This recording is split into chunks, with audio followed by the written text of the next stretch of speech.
Merci d'être venu assister à cette nouvelle conférence au sein du WICF. Je voudrais remercier, si on est là, je voudrais remercier l'Institut Europia et le PMI, le Project Management Institute, l'association. Il y a son président qui est dans la salle et qui est derrière Jean-Claude Dravet, qui est également l'homme de la situation pour le PMI. Et on a essayé, lors de cette conférence, justement, de faire la liaison entre l'intelligence artificielle et le management de projet. Et pourquoi cette idée? Parce que j'ai entendu souvent des remarques disant que l'intelligence artificielle allait supprimer en fait le poste de management de projet, de manager. Et donc je voudrais, au travers de cette conférence, essayer de vous montrer que l'intelligence artificielle est un outil qui va aider le manager et qui va justement permettre d'avoir un meilleur rendement et surtout de meilleurs projets et le déroulement presque parfait, on va dire. Je vais vous présenter les différents intervenants de cet après-midi. On est en format de table ronde, donc il ne faudra pas hésiter également si vous avez des questions. Ce sera avec plaisir qu'on pourra y répondre. Je voudrais déjà saluer Antoine Delugeot, qui est directeur du Centre d'excellence en management du groupe Scalian. Je voudrais saluer Cyril Verbruge, qui est ici, qui est le cofondateur et PDG d'Ofolio. J'aimerais saluer, je vais leur donner la parole pour qu'ils se présentent bien évidemment plus en détail, Guillaume Morino, qui est le fondateur d'Airstream, et Raphaël Falco, qui est le responsable du programme de recherche adaptation chez Scalian Insight. Moi-même, je me présente, Frédéric Bossard, de casquettes. Je préside une agence de communication qui s'appelle l'agence Wacan sur Sophia Antipolis. Également, je suis membre de l'Institut Europia et j'ai la chance de diriger un master à Schema Business School dont le nom est Digital Marketing et bien évidemment Intelligence Artificielle. Alors, pour commencer cette table ronde, l'âge étant, je garde les lunettes, je voudrais donner la parole à Antoine, si tu veux bien prendre le micro. Antoine, si tu peux juste te présenter en 5 minutes et puis après on lancera l'ensemble des débats. Très bien. Eh bien, bonjour à tous, bonjour à toutes. Alors moi, je suis Antoine Delugeot, je suis directeur du Centre d'excellence en management de projets et programmes pour le compte du groupe Scalian. Le groupe Scalian a un positionnement dual de spécialistes dans le digital et dans le management des opérations industrielles. Et c'est justement cette combinaison qui nous a amené à travailler ardemment aussi, à transposer le pouvoir et le levier qu'est l'intelligence artificielle dans la fonction pilotage. Voilà. Scalian est un groupe de près de 5500 personnes réparties dans 11 pays. Merci. Je propose à Cyril de prendre la parole, de se présenter. Oui, donc bonjour, Cyril Verbruge, donc je suis l'heureux PDG et cofondateur d'Ofolio. Donc Ofolio, c'est une technologie qu'on a créée il y a 4 ans avec mon associé William. Elle a une vocation simple, c'est faire de la planification projet un avantage concurrentiel. Transformer le processus décisionnel autour de la planification par de la génération de données et de la prédiction de scénarios pour aider les projets à se terminer plus vite. Donc c'est ambitieux, mais depuis 4 ans, on travaille désormais avec des grands groupes dans l'industrie, dans le nucléaire, dans l'aéronautique notamment, et on est très fiers de travailler également en partenariat avec des sociétés comme Scalian. Oui, l'idée, bien évidemment, aujourd'hui, c'est aussi de vous montrer la réalité du terrain avec des startups. Et une autre startup, Guillaume Morino, donc d'Airstream, si tu veux bien te présenter. Oui, bonjour à tous. Donc, moi, je suis fondateur de Airstream. On est lancé depuis 2 ans, 3 ans maintenant. Et on est parti du constat, en fait, que les outils actuellement sur le marché sont devenus des outils d'entreprise d'une complexité importante et qu'il est difficile pour les clients d'avoir une vision du portefeuille claire et évidente. Et donc, on a pris le parti pris de casser cette approche en co-construisant en fait avec les clients des applications sur mesure. Et donc, c'est dans ce cadre-là qu'on s'est lancé. On a un partenariat également avec Scalian et les équipes R&D sur une brique de détection d'anomalies et donc une brique d'intelligence artificielle. Et là, je remercie Guillaume, tu m'as fait la liaison justement avec Raphaël sur le côté R&D. Merci. Merci Fred, merci Guillaume. Donc Raphaël Falco, également société Scalian. Donc j'aurais pas besoin de répéter ce qu'a dit juste avant Antoine. Pour ma part, je m'attache à évaluer 2 choses dans les activités recherche et innovation qu'on peut faire. C'est finalement qu'est-ce que c'est l'évolution des organisations que l'IA va pouvoir impacter et l'évolution des usages que ça va transmettre. Et la gestion de projet, c'est vraiment un des enjeux sur lesquels il y a un potentiel de transformation assez développé.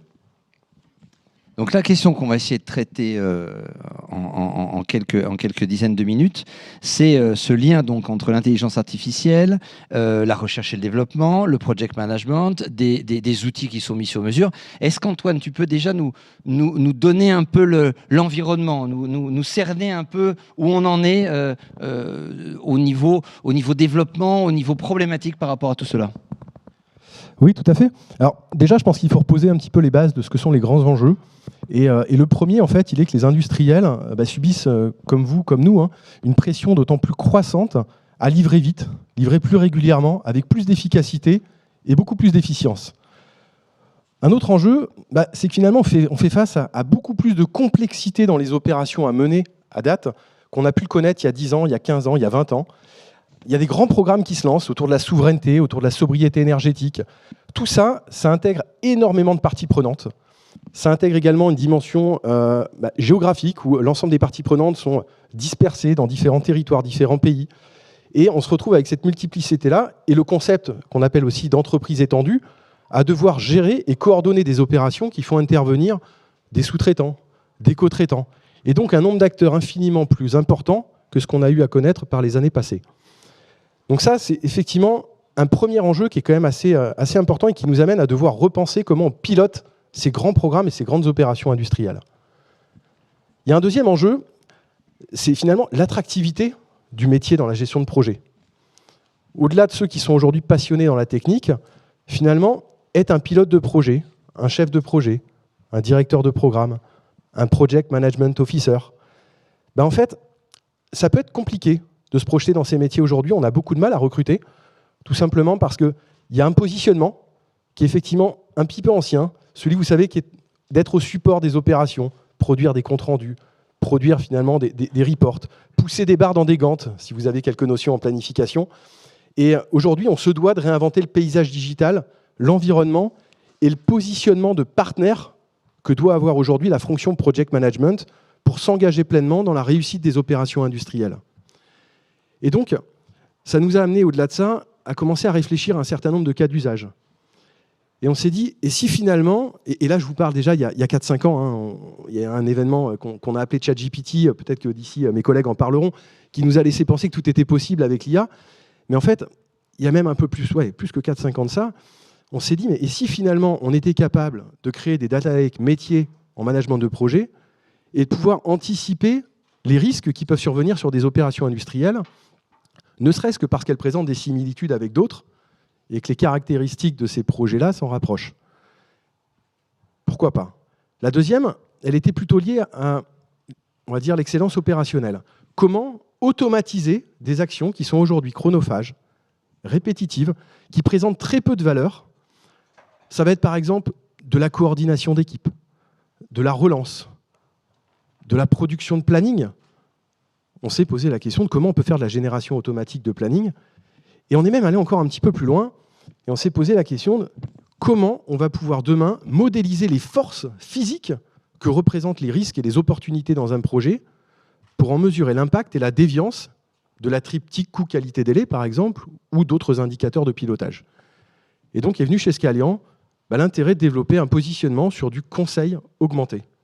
Et donc doter le Project Management Officer, le Project Manager, d'une capacité d'aide à la décision lui permettant d'optimiser des scénarios, des schémas, des plans industriels. Donc en fait, ça veut dire, là je me tourne vers Cyril, ça veut dire qu'on a de nouveaux services grâce à l'IA. C'est-à-dire qu'on va en fait, et c'est un peu l'introduction, je le disais tout à l'heure, l'IA va non pas enlever notre job, mais pour parler très clairement, mais va nous permettre d'avoir un nouvel outil permettant d'améliorer notre job. Comme il fut un temps, MS Project est arrivé, quoi. Ça a été un outil de plus. Il y a 40 ans. Oui, mais je ne voulais pas citer. Et oui, effectivement, en fait, je pense que le rêve ultime du project leader, de l'exécutif qui gère une organisation orientée projet, c'est de pouvoir piloter son portefeuille projet de la même manière qu'on pilote un portefeuille d'investissement. Et un investissement, en fait, c'est du coup de la dépense, c'est du revenu et c'est un délai et c'est un retour sur investissement qu'on souhaite avoir à terme. De la même manière, un portefeuille de projet, il est composé d'opportunités et d'opportunités qui doivent être arbitrées par rapport à un certain nombre de priorités. Une fois qu'on a dit ça, en fait, la grande question, c'est comment est-ce que la data peut servir ce processus décisionnel? Comment est-ce qu'on peut créer des services pour augmenter cette décision? Et nous, c'est comme ça qu'on voit les choses.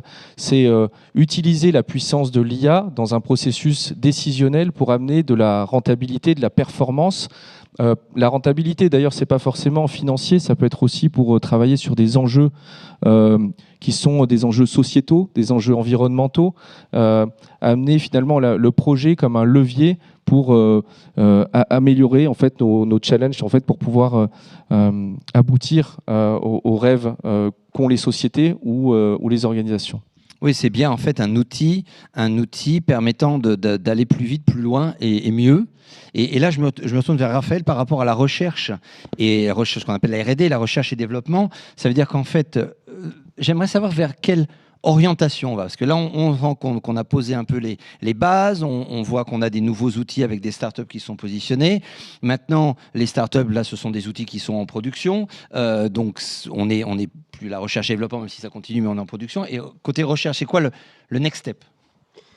C'est une excellente question. Eh bien, je remercie. Je t'en prie. Il y a pas de quoi. Je repartirai déjà de qu'est-ce qu'on entend par intelligence artificielle. Et aujourd'hui, on se rend compte qu'il y a le côté marketing, de qu'est-ce que l'imaginaire nous donne sur ces sujets-là, et il y a concrètement qu'est-ce que ça peut permettre de faire.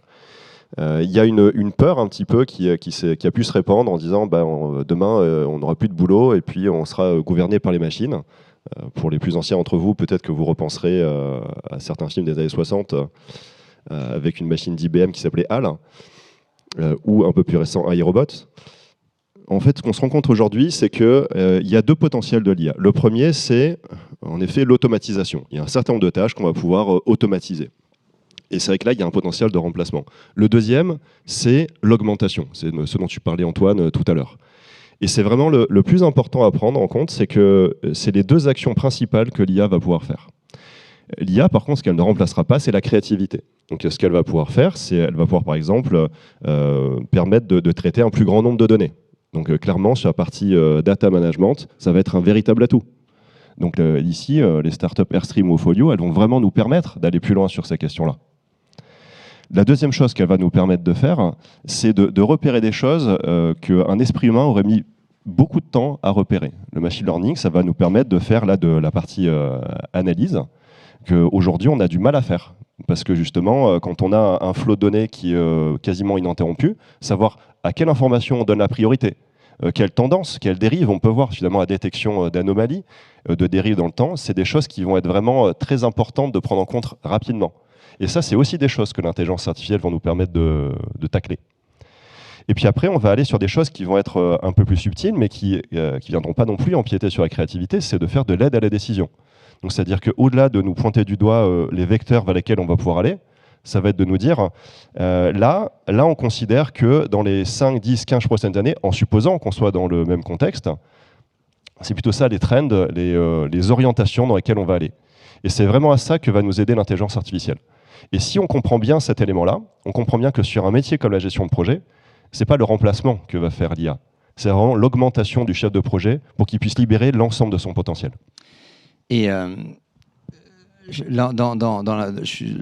est en train de créer donc ce nouveau master digital marketing et intelligence artificielle à Schema. Et justement, l'idée, c'est de se dire qu'on a d'un côté les développeurs, les ingénieurs qui vont travailler sur les algorithmes, sur du Python et ainsi de suite. De l'autre côté, les utilisateurs, et de faire la liaison sur comment on peut utiliser en fait des outils pour s'améliorer. Et donc, on est toujours dans cette démarche de dire c'est une aide à la décision, c'est un traitement plus rapide de données qui nous permet d'avoir plus de temps pour aller un peu plus loin. Et si je fais le parallèle avec du marketing, je dirais que quand on va travailler par exemple sur du Google Ads, dans Google Ads, on va avoir de l'aide à la décision des fameux mots-clés, qui c'est sûrement légèrement orienté aussi, mais ça je ne vais pas le dire, mais qui va nous aider à dépenser plus, mais surtout à avoir plus de résultats bien évidemment. Guillaume, par rapport à ta société et par rapport à tes produits, est-ce que tu peux nous dire un peu plus en détail déjà ce que tu fais, ce que tu proposes, et justement nous décrire un peu cette brique que tu mets en place? Oui, alors on va synthétiser en 3 étapes clés en fait le processus un peu de pilotage qui existe dans les organisations. Donc la première étape, c'est vraiment le processus de priorisation. On va lancer les bons projets, lancer les bonnes demandes qui soient alignées avec l'organisation de l'entreprise. Et ensuite, on veut aligner les équipes, c'est-à-dire faire en sorte que tout le monde soit aligné sur les objectifs communs, être capable d'avoir une bonne adéquation entre la charge et la capacité, les contraintes en fait des organisations. Et le 3e volet, on va dire, c'est la partie exécution, c'est comment est-ce qu'on pilote l'activité, comment est-ce qu'on on définit nos indicateurs de performance. Et on va dire ça, c'est la base du portfolio. Par-dessus, avec l'IA, on va être capable d'aller plus loin, comme l'a dit Raphaël, sur l'aide à la décision notamment. Quand on pilote l'activité, quand on a un nombre d'indicateurs de performance qui est bien défini, on va pouvoir commencer à anticiper et aller plus loin que uniquement suivre au quotidien, on va dire, la valeur de ces indicateurs, mais commencer à être proactif et être capable d'anticiper sur potentiellement des dérives, des signaux faibles qui ne sont pas forcément visibles directement dans l'application, mais que l'IA va être capable de nous révéler. Et bien sûr, on ne va pas remplacer l'humain, c'est avant tout de l'aide à la décision, de l'aide au pilotage. On va être capable, on va dire, de pousser à l'humain des alertes et des notifications qui sont pertinentes pour lui. Mais bien sûr, au bout de compte, en fin de compte, on va quand même laisser la main aux décisionnaires pour la prise de décision, quoi. Bien sûr, on n'est pas à un stade où on va bien sûr remplacer le job du PMO ou le rôle des managers dans les comités de pilotage. Ouais, on n'est pas au stade où on va avoir de l'intelligence artificielle qui va prendre les décisions à notre place. Est-ce que tu peux nous parler, par rapport à ton produit, d'une expérience avec tes clients et de quelle est la brique là aussi que tu as pu ajouter le plus que tu as pu et voir concrètement en fait ton produit mis en œuvre au sein d'une structure? Oui, en fait, c'est vrai qu'il faut prendre des exemples concrets parce que l'IA, ça peut paraître un peu flou. La gestion de projet, c'est un domaine qui couvre finalement plein de. C'est très large. Donc, typiquement, ce que peut permettre l'intelligence artificielle, c'est de scénariser le futur sur base de données qui sont déjà à disposition. Nous, des sujets sur lesquels on intervient assez souvent, c'est aider des industriels à répondre plus vite à des appels d'offres. Parce que l'appel d'offres, en fait, c'est un moment qui est très stressant pour une société parce qu'il est très contraint dans le temps. Et il est stressant aussi parce que le perdre, c'est perdre une opportunité business. Et puis le gagner, évidemment, c'est amener de la croissance au sein de la société. Et pourtant, mal répondre, c'est potentiellement mettre en danger la société. Et mal répondre, c'est aussi peut-être s'engager sur des délais qui sont trop ambitieux, sur des coûts qui sont aussi peut-être trop ambitieux. Et donc, il y a, nous, ce qu'on a pu mettre en place, notamment chez des sociétés comme Airbus, dans l'aéronautique, ou chez d'autres sociétés, dans l'automobile notamment, c'est, lors de réponse à appel d'offres, scénariser les plannings projets par rapport à des requis clients. Donc typiquement, un requis client, ça va être la définition, par exemple, d'un moteur par rapport à un standard. Donc est-ce que la demande du client est très éloignée, peu éloignée ou totalement conforme par rapport à un standard? Et en quoi est-ce que ça va impacter les délais des plannings? En quoi est-ce que ça va impacter mon besoin en ressources? Est-ce que je vais devoir recruter plus au sein de mes bureaux d'études? Est-ce que je vais devoir recruter peut-être des personnes côté méthode? Et donc nous, ce qu'on met en place, c'est ce type de solution-là. Et pour donner du chiffre, typiquement, produire un planning chez Airbus, ça prenait 3 semaines avec un planificateur quasiment à temps plein. Enfin, c'était plusieurs personnes, mais un ETP sur 3 semaines. Et désormais, il faut juste 2 heures pour produire 5 scénarios de coût, capacité, délai. Donc on passe de 3 semaines pour un livrable à 2 heures pour, du coup, potentiellement 10 livrables qui sont beaucoup plus augmentés. Donc potentiellement, on répond mieux. Et donc ça amène énormément de bénéfices immédiats, en fait. Oui, on répond mieux, on répond plus vite, on peut répondre à plusieurs appels d'offres plus rapidement, et donc ça veut dire qu'on va optimiser la ressource humaine. Antoine, est-ce que par rapport à Scalian, un retour d'expérience aussi, un retour de terrain, et sur l'IA, en fait, ce que j'aimerais et j'aime bien c'est très concret ce que tu as dit, et l'idée c'est de dire, ok, on parle de l'IA pendant ces 3 jours ici, mais elle est déjà là, et elle nous sert déjà. Et si tu peux nous donner un exemple de tes projets. Oui, écoutez, peut-être un exemple sur un projet de satellite donc dans le secteur du spatial, où en fait on s'est interrogé sur la capacité qu'avait l'IA à challenger l'exposition au risque d'un programme de développement satellite. Et en fait, au-delà donc, de la constitution d'un jeu de données qui nous a permis d'entraîner un moteur et ensuite d'en définir quelles étaient les caractéristiques de ce programme de développement, on a bien évidemment un registre de risques qui nous est apparu, qualifié, avec l'impact, la probabilité, et donc la criticité de chacun de ces risques. Et on a souhaité le comparer finalement à la perception même qu'en avait un risque manager, donc un spécialiste et un humain, en fait. Donc on a mis en compétition l'homme et la machine. Bien, finalement, on s'est aperçu qu'au-delà du fait que la machine ait mis quelques secondes à générer un registre de risque préqualifié et que l'humain même avait fait l'exercice, lui, en plusieurs jours, et bien que derrière, ce qui en était ressorti était beaucoup plus pertinent et nourri de toute une capitalisation qui avait pu être faite des risques, opportunités, problèmes qui étaient survenus sur des programmes précédents. Et que par conséquent, on avait augmenté l'humain dans sa capacité à prendre la décision. Et en fait, peut-être pour terminer, ce qui va juste être tu viendras peut-être sur les défis, mais à un moment donné, il faudra se poser la question de est-ce que je peux laisser la machine prendre librement cours à la prise de décision, ou est-ce que finalement, il ne faut pas juste qu'on garde cela comme un outil et que ça nous aide à faire mieux, à aller plus vite, à être plus efficace. Mais tu as raison. Je vais passer sur les défis, mais avant, je voudrais passer la parole à Guillaume pour lui aussi qui nous fasse un retour d'expérience. Et les défis, je vais poser la question à quelqu'un. À quelqu'un qui doit être au cœur des défis. Alors, pour illustrer notamment la brique de détection d'anomalies, on va prendre l'exemple de deux de nos clients là, qui sont Transdev et Colissimo, qui pilotent leur roadmap de transfo digital avec la plateforme. Et donc, il faut comprendre que le digital, c'est en pleine évolution, c'est très dynamique, c'est du logiciel qu'il y a derrière, mais c'est surtout une question de vitesse et de livraison, de capacité de livrer de la transformation dans les temps et de respecter surtout les engagements que l'IT, le digital prend auprès de ses clients, qui seront notamment les métiers au sein de l'organisation. Et donc on a construit non seulement ces roadmaps de transfo digital, mais également on pilote les engagements. En fait, on parle de time to market, ou vraiment les dates de livraison clés qui sont pris au niveau de la DSI. Et donc par-dessus ce pilotage des roadmaps, on est capable de sortir un certain nombre d'indicateurs de performance, notamment autour du time to market. Et l'IA permet de prédire potentiellement des drops dans les taux de réalisation dans les délais, des taux de transformation, etc. Et c'est quelque chose qui permet aux clients d'anticiper sur potentiellement des dérives ou des potentiels retards qu'ils prendraient dans leur roadmap. D'accord. Et alors, donc là, c'est quoi le défi maintenant? Alors le défi, ça passe par la recherche et développement, qui se lancent eux-mêmes des défis. Non, mais est-ce que là, la suite là, de ce qu'on vient de dire, où on a un outil, est-ce que l'outil, à un certain moment, va prendre la main sur nous et va nous dire, bah non, en fait, faut faire ça, parce que ce que tu as choisi, en fait, on va avoir un problème. Est-ce que c'est ça la suite? Est-ce que la suite, c'est d'améliorer encore l'outil? C'est quoi ta vision par rapport aux défis, positifs ou négatifs d'ailleurs, que l'IA va nous amener à se poser? Alors je paraphraserai Stephen Hawking en l'occurrence, qui avait dit une merveilleuse histoire du temps. Je pense qu'on est dans une merveilleuse histoire de la technologie. Mais cette merveilleuse histoire, elle a forcément une scène arrière sur laquelle il y a des vrais défis, des vraies questions à se poser. Ces défis sont de deux types. Il y a les défis techniques.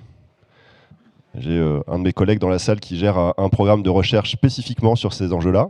Il sera très content de ne pas être sur scène aujourd'hui pour en parler. Et ça, c'est un vrai enjeu. Il y a une vraie question techniquement sur comment faire en sorte notamment de fiabiliser ce que propose l'IA. On a tous entendu parler sur ChatGPT, par exemple, des hallucinations qu'on pouvait avoir, où il est capable de sortir un texte qui est complètement aberrant, alors que les 10 fois d'avant, il nous avait donné un texte qui était tout à fait cohérent. Et ça, c'est un vrai défi. Il y a cette notion, ce qu'on appelle l'IA de confiance. Il y a beaucoup de groupes de recherche aujourd'hui qui se mettent en place. Si vous avez l'occasion, il y a notamment un stand sur tout ce qui est les maisons de l'intelligence artificielle au rez-de-chaussée. Je vous invite à aller discuter avec eux parce qu'il y a des vrais enjeux de discussion là-dessus. Donc ça, c'est le premier défi, l'IA de confiance. Donc se dire comment on est capable de faire une IA qui est la plus fiable possible. Le deuxième défi, il est sur l'explicabilité. C'est presque un deuxième pan, une complémentarité avec la partie fiabilité. C'est de se dire, aujourd'hui, quand on parle d'IA, on fait une petite confusion déjà entre l'intelligence artificielle dans son ensemble et une partie qui s'appelle le machine learning. Le machine learning, c'est l'apprentissage machine en français. C'est qu'une petite partie de l'IA, mais il y en a d'autres. Il y a par exemple le speech-to-text, il y a la reconnaissance d'images, il y a les systèmes experts, l'optimisation sous contrainte. Enfin, il y a beaucoup d'autres choses qui sont dans l'intelligence artificielle, mais qui ne sont pas de l'apprentissage machine. Si on se focalise sur l'apprentissage machine, qui nécessite évidemment beaucoup de données d'entrée pour fonctionner, la question qu'on peut se poser sur l'explicabilité, c'est comment la machine elle a trouvé la solution. Parce que par exemple, dans les années 70, même si ça n'a pas marché, les systèmes experts, on était capable de décrypter d'où venait le problème. Comment est-ce que la solution avait été trouvée. Aujourd'hui, avec un réseau de neurones, ce n'est pas le cas. C'est-à-dire qu'on sait qu'il y a une solution qui a été trouvée, mais on n'est pas vraiment capable d'expliquer la transition entre ce que j'ai rentré à l'intérieur et ce que j'ai eu en sortie. On sait que dans 95% des cas, ça marche, mais on ne sait pas vraiment pourquoi. Donc ça, c'est un vrai enjeu, la question de l'explicabilité. L'autre enjeu technique qu'on va avoir, c'est évidemment de faire mieux. Et là, on va avoir deux aspects. Il y a un aspect, et là, je vous invite à aller sur le site Green IT, en l'occurrence, qui va vous parler du sujet, l'IA, ça consomme des ressources. Ça, c'est un autre enjeu. Et c'est un enjeu très important parce qu'aujourd'hui, l'IA, par rapport à des softwares classiques, elle consomme beaucoup plus de données hardware.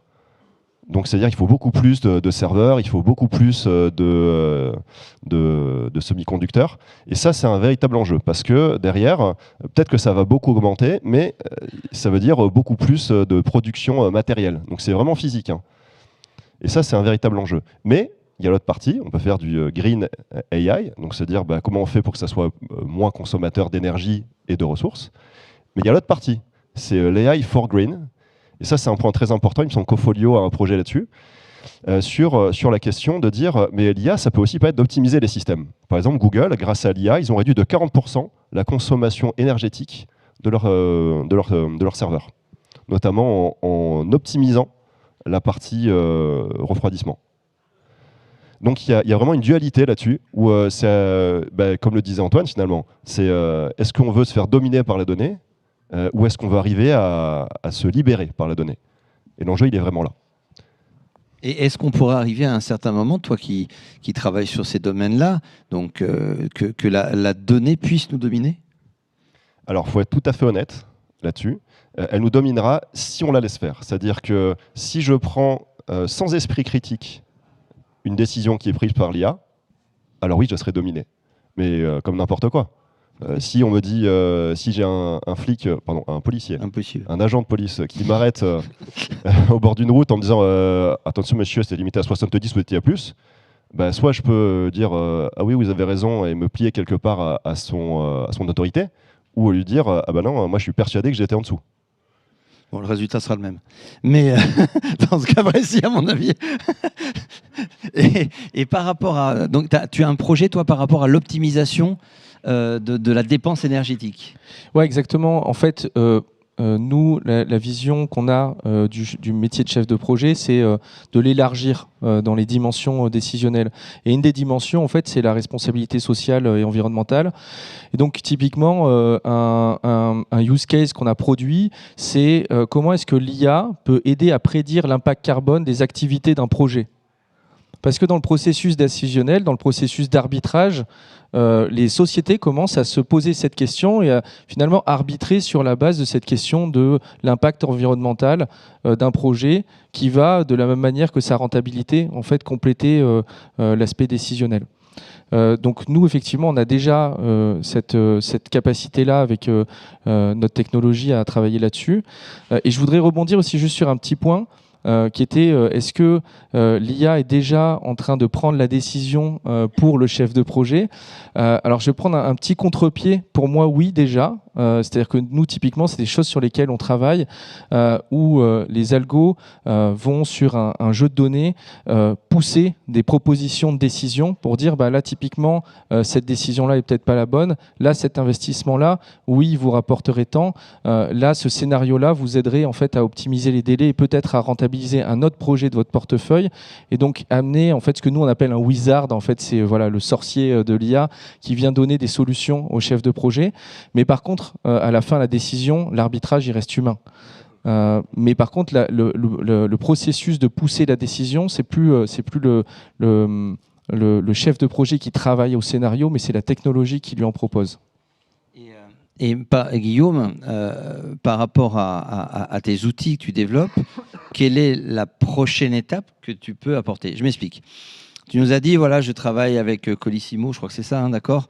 Donc j'essaie de retranscrire tes propos à ma façon. Donc tu vas les aider à nous livrer beaucoup plus rapidement en fait le fameux paquet qu'ils n'ont pas perdu. Exactement.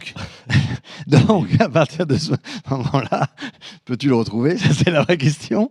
Mais est-ce que on pourra dire qu'avec ton outil et la prochaine étape de ton outil, est-ce que il va dire au chauffeur, tu dois faire ça, allez là. Est-ce que justement l'intelligence artificielle devient une vraie intelligence que toi tu vas transcrire sur une action donnée et que le chauffeur va simplement exécuter parce que tu es sûr de toi plus que de la dextérité du chauffeur? Est-ce que là, l'intelligence artificielle, c'est très factuel en fait, hein, d'aller livrer, est-ce que là il y a tellement de données à prendre en compte on va aller plus loin en fait que le chauffeur? Alors, est-ce qu'on en est là à ce stade, à l'instant T? Non, je vais pas. Maintenant, quelle est la trajectoire en fait que l'on prend? C'est surtout ça la question. C'est à l'heure actuelle, on est sur des décisions augmentées, hein, de l'aide à la décision. On pousse des notifications, on pousse des suggestions, et l'humain reste derrière pour la prise de décision et l'arbitrage. Maintenant, est-ce qu'on va aller au-delà de ce stade? Je pense que ça passe également par un peu le propos de Raphaël qui parlait d'explicabilité.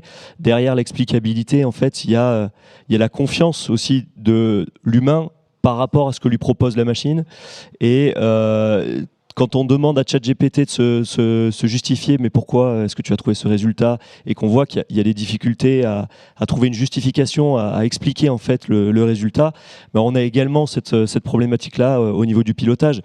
Donc tant qu'on ne sera pas capable vraiment d'expliquer le réseau, on va dire, de prise de décision qu'a eu la machine avant de pousser la notification, avant de pousser la suggestion, on ne sera pas capable d'avoir la totale confiance de l'humain et de dépasser, on va dire, le stade de la suggestion d'information, quoi, et de conseils. Et toi, la prochaine étape, ce n'est pas ça pour toi. Pour ton outil, ce n'est pas ça en fait. La prochaine étape, c'est déjà d'améliorer, on va dire, d'y aller étape par étape. Hein. On est évolutif, c'est la souplesse des startups, c'est d'être capable de livrer vite également les évolutions du produit. Donc déjà, améliorer cette partie explicabilité. Et ensuite, si déjà on franchit cette étape, envisager la suite, quoi, hein, la prochaine étape dans la trajectoire, quoi.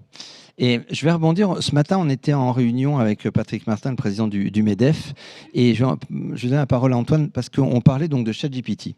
Et on se demandait si ChatGPT n'était pas, certes le côté marketing et bling-bling et grand public, mais est-ce que quelque part ça dessert pas l'intelligence artificielle? Est-ce que quelque part c'est pas un simple ça donnerait un résumé trop court de ce qu'on peut faire avec l'intelligence artificielle? Parce qu'on l'a cité à plusieurs fois ChatGPT dans nos propos, mais est-ce qu'en fait ce n'est pas juste le beau visuel que tout le monde peut utiliser pour faire différentes choses, mais c'est bien. L'IA pour le project management, c'est pas que ça. Parce qu'on pourrait faire du project management avec du ChatGPT. À mon avis, ce serait folklore. Mais est-ce que c'est pas juste une image à un certain moment? Je mets pas en cause la techno derrière. Hein. Je dis juste le côté market. Non, mais je pense que tu as raison, mais je pense que c'est à la fois un frein et un enabler. C'est-à-dire que moi, j'ai connu, il y a 5 ans, des clients qui me disaient « Antoine, l'agent conversationnel là, que vous avez développé, qui permet d'automatiser tout le suivi des actions sur un projet, moi, j'y crois pas. Jamais je parlerai à un bot pour qu'il m'explique ce que je dois faire ou qui je dois relancer. » Aujourd'hui, je pense que ce temps est révolu parce que finalement, on a eu cet enabler qui est ChatGPT qui a ouvert les yeux au commun des mortels sur le potentiel de l'IA. Pour autant, ça peut paraître effectivement réducteur que d'évoquer uniquement l'IA générative, uniquement l'interface avec un agent conversationnel, parce que moi je crois dans des solutions telles que les développent aujourd'hui, et ces technologies qui sont des armes technologiques qui vous créent des avantages concurrentiels. On parle d'Airstream, on parle d'Opholio, mais ça c'est magique. C'est magique parce qu'en fait, non seulement ça vous amène à prendre des décisions plus éclairées, mais un peu, si je reviens très en arrière, en fait, quand on a eu le visual management qui est arrivé dans nos vies, ben on s'est dit, tiens, c'est des super outils, non pas que de pilotage, mais des outils de communication. Et maintenant, avec l'IA, ben on se rend compte que les recommandations, les analyses qui sont faites, elles nous aident à discuter, à nous challenger, à se poser des questions, en fait, bien plus qu'à pousser des barres dans des gantes et à considérer que ce qui est dessiné sera la réalité. Voilà. Moi, je pense en tout cas qu'on est dans cette dualité, non pas IA et gestion de projet, mais enabler et frein. Oui, et par rapport à la recherche et développement, toi, comment c'est quoi ton regard par rapport à ça? Parce que tu auras une vision beaucoup plus critique, beaucoup plus profonde par rapport à l'IA. Et donc, ce côté de ChatGPT où je pose la question, ça fait des devoirs, je fais copier-coller, je rends au prof et c'est bon, j'ai gagné. Quel résumé que beaucoup de gens font. Ou enfin, je dis pas les devoirs, mais de rédiger son petit email. Eh ben c'est très exactement la question qu'on s'est posée il y a une semaine. C'est bon, c'est pas calé pour ça. Avec la maison de l'intelligence artificielle et la structure Ephelia, Côte d'Azur, ouais. Où il y avait beaucoup d'enseignants-chercheurs en développement logiciel, par exemple, qui se disaient, mais en fait, nous, aujourd'hui, on a des étudiants, ils viennent, et puis ils disent, mais en fait, pourquoi est-ce que j'ai besoin d'apprendre ça? Parce qu'en fait, je demande à ChatGPT, puis il me le fait. Il me pond mon code. Et donc, ça me pond aussi des belles lettres de motivation, ça me peut me pondre pas mal de choses. Oui, enfin, les lettres deviennent du Baudelaire ou du Victor Hugo. Ça fait référence des deux et je fais référence à un mot d'absence de mon fils, qui était, je lui ai dit, mais c'est du Baudelaire, maintenant que t'écris, c'est magnifique. C'est le début des fleurs du mal. Oui. Et ce qu'on se rend compte, c'est que, et ça c'est très important, il ne faut pas confondre connaissance et information. C'est comme dire j'ai Google, donc je sais. Bah non, quand j'ai Google, je peux trouver une information. Et donc, je reviendrai sur la question de l'esprit critique, c'est-à-dire que c'est vraiment un outil. Oui, c'est ça, l'esprit critique. Et ensuite, on doit faire preuve d'esprit critique pour challenger ce que nous dit l'outil, mais jamais s'en remettre à lui comme quelque chose qui est l'alpha et l'oméga. Et donc, c'est pour ça que je mettrais il y a vraiment les enjeux techniques d'un côté, comment on fait plus performant, comment on fait plus écologique, comment on fait plus fiable. Ça, c'est un premier enjeu. Mais ensuite, il y a un deuxième enjeu qui est tout aussi important, qui est sur la question de l'usage. Et cette question de l'usage, elle part principalement déjà par de la formation de tout le monde sur comment ça s'utilise. Parce qu'aujourd'hui, vous voulez faire une image sur DALL-E ou un autre produit qui fait de la génération d'images. Vous dites, ah bah c'est facile, en 5 minutes je l'ai fait. Mais un photographe, s'il veut refaire la même photo que lui, il a prise ou qu'il a retouchée, il lui faut 3000 prompts pour arriver à l'image telle que lui, il voudrait la faire. Donc la question, elle est là. Elle est sur vraiment comment je vais utiliser. Et je terminerai par une image, c'est pas moi qui l'ai inventée, on dit oh là là, mais l'IA, c'est incroyable. Et je dirais, c'est pas parce qu'un chat il est monté en haut d'un arbre qu'il a atteint la Lune. Ok, c'est bon, j'ai compris. c'est les paroles des vieux sages. Et je reprends ma casquette là, de vice-président de la French Tech par rapport à vos modèles de start-up. Je vais essayer de vous titiller par rapport à ça. On est le project management, on est d'accord, c'est quelque chose qui est transversal, que toutes les sociétés vont utiliser. Donc là, vous avez développé, on est donc vous avez travaillé avec et vous travaillez avec de nombreuses sociétés. Et quel est par rapport à votre marché, quand on va se confronter avec les Américains ou qu'on va se confronter avec les Chinois, est-ce que vous vous sentez, je challenge, d'accord, vous vous sentez au niveau, vous dites non, on a un temps de retard, mais on essaie de rattraper, non, on a un regard différent des autres et on va plus vite. C'est quoi votre regard par rapport, c'est pas obligatoirement la concurrence, je parle, d'accord, c'est l'avancée de votre techno par rapport à un environnement. Ouais, en fait, je pense qu'on est c'est un petit peu le Far West aujourd'hui, c'est l'Eldorado. Donc le marché, il est en train d'exploser. L'IA, en fait, elle touche tous les domaines et comme les autres domaines, le project management est d'une certaine manière en train d'être disrupté. Et finalement, il y a de la place pour énormément d'initiatives. Le project management, on va avoir des technologies qui aujourd'hui vont aider à remonter des comptes rendus intelligents, qui vont aider à mieux communiquer entre les équipes.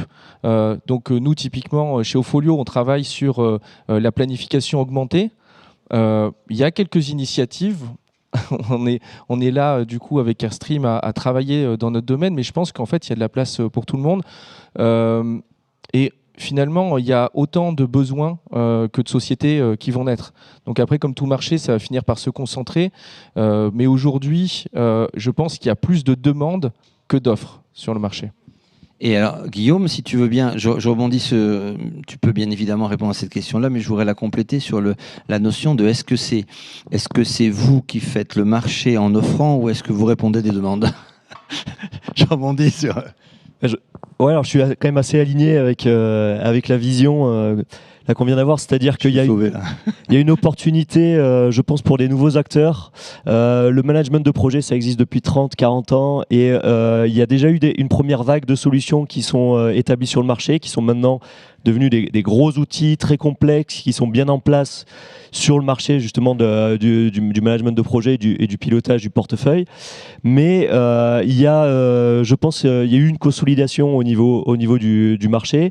Et là, il y a une nouvelle vague d'acteurs, de start-up qui arrivent, notamment avec la vague de l'IA. Mais c'est globalement, il y a de la place pour une deuxième vague de nouvelles solutions qui vont, c'est tout l'objectif et l'ambition qu'on a, je pense, c'est aussi de dépasser les solutions historiques du marché parce que forcément avec leur historique, elles vont avoir plus de lourdeur à évoluer et puis à prendre la mesure en fait de la transformation qui est en cours. Donc là, en ce moment, je pense que il y a une histoire de timing dans les startups et donc là il y a une deuxième vague au niveau du management de projet pour des nouveaux acteurs. Et je rezoome sur ta société et je reviens sur le côté international. Aux États-Unis, il y a aussi de la livraison et peut-être encore plus que nous, si encore plus habitué que nous peut-être. Est-ce que vous regardez, est-ce que tu regardes en fait comment est traité ces éléments? Est-ce que on compile des savoir-faire pour s'améliorer et est-ce que vous pouvez le faire? Ou est-ce qu'on invente l'IA par rapport à une méthodologie de travail qu'on peut avoir en France qui pourrait être différente qu'aux États-Unis? Alors oui, forcément, il y a des méthodos qui sont différentes. Il y a le marché également différent. Moi, j'ai la chance d'avoir vécu quelques années dans la Silicon Valley, donc je peux en témoigner. Voilà, l'Amérique du Nord, c'est un marché très dynamique, très mature également au niveau du management de projet, du pilotage du portefeuille. Mais on a quand même de la place en tant que petit acteur entre guillemets français, franco-français, pour évoluer déjà sur le marché européen et peut-être également à terme envisager d'aller de l'autre côté de l'Atlantique. Oui, parce que je pense qu'à un certain moment, les savoir-faire qu'on développe et notre méthodologie, issue aussi de toutes nos réflexions, de la recherche et développement, c'est quelque chose qu'on peut apporter. Alors je ne dis pas que nous sommes les sages du monde, mais à mon avis, on peut avoir un regard différent. On arrive à la fin de cette table ronde. J'ai eu Tania qui m'a fait quelques petits signes, donc on va clôturer cette table ronde. Je voudrais vous remercier. Juste, allez, un dernier mot une phrase sur la conclusion. C'est IA, Project Management. En un mot, ce serait quoi? Demain. Toine? Beaucoup mieux. Alors le problème, c'est quand on est troisième, parce qu'on a déjà 2 mots qui ont été utilisés, et le quatrième, là, alors là. Aujourd'hui.